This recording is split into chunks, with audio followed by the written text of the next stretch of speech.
Aquest és el moment en què la policia entra a l'escola Ramon Llull per requisar les urnes. Avui IB3 ha estat testimoni de l'estat en què desperta el centre educatiu a través del director. Han estat uns fets lamentables, indignes d'una societat democràtica. El menjador ja presenta l'estat habitual, però els efectes de l'actuació policial són presents, fins i tot a la reixa exterior, on hauran de canviar el pany.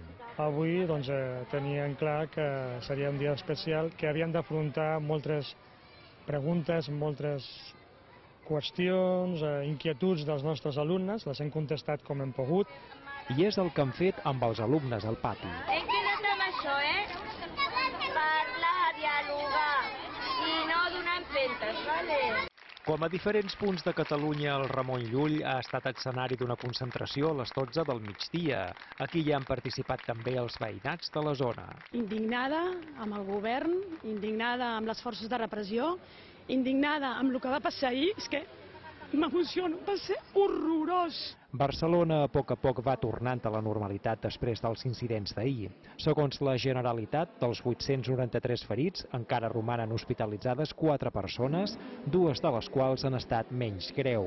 A més, la Generalitat ha denunciat la Policia Nacional i la Guàrdia Civil per l'actuació de diumenge, mentre que 7 jutjats de guàrdia investiguen els Mossos acusats de no impedir la votació suspesa pel Tribunal Constitucional.